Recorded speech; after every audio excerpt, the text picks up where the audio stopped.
अस्सलाम वालेकुम। आज हम बनाएंगे आलू कचनार। कचनार को हमने उबाल लिए, आलू को भी उबाल लिया है। ये है मसाले जात और नमक है, धनिया वगैरह है और मिक्स मसाला ये प्याज, टमाटर और पिसा हुआ लहसुन है। तो अभी हम प्याज को ब्राउन कर रहे हैं। प्याज को अच्छे से हम ब्राउन करने के बाद इसमें ऐड करेंगे अब टमाटर।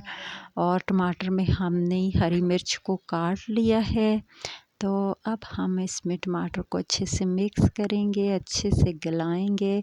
कचनार एक बहुत ही मुफीद सब्ज़ी है। ये कब्ज़ का जो है वो ख़ात्मा करती है और हाजमे में भी बहुत अच्छी सब्ज़ी है कचनार की।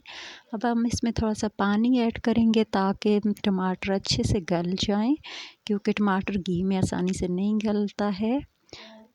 तो आज रमज़ानुल मुबारक की तैयारी और ये चलें। अब हम इसमें ये मसाले ऐड करते हैं, नमक, खुश्क धनिया, रेड मिर्च और मिक्स मसाला पाउडर और पिसा हुआ ज़ीरा। तो मसाले बिल्कुल अच्छे से इसमें जज़्ब हो चुके हैं और टमाटर भी अच्छे से गल चुके हैं। तो अब हम इसमें उबले हुए कचनार डालेंगे, क्योंकि कचनार सख्त होता है, आसानी से नहीं गलता। तो इसे आप पहले से ही उबाल लें तो ये अच्छा रहेगा। अब हम इसे मसाले में अच्छे से मिक्स करेंगे ताकि इसमें मसाला अच्छे से जज़्ब हो जाए।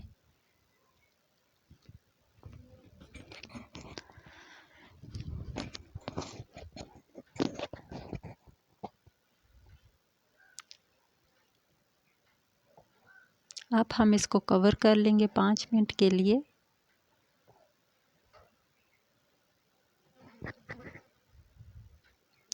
पाँच मिनट हो चुके हैं। अब हम इसमें आलू ऐड करेंगे। आलू को हमने उबाल लिया था, इसीलिए आलू को हम एंड में इसमें ऐड करेंगे ताकि आलू इसमें गल ना जाएं, क्योंकि पहले से उबले हुए आलू है। और अगर आप इन्हें पहले से इसमें ऐड कर लेंगे तो ये बिल्कुल इसमें गल जाते हैं और फिर वो मज़ा नहीं रहता।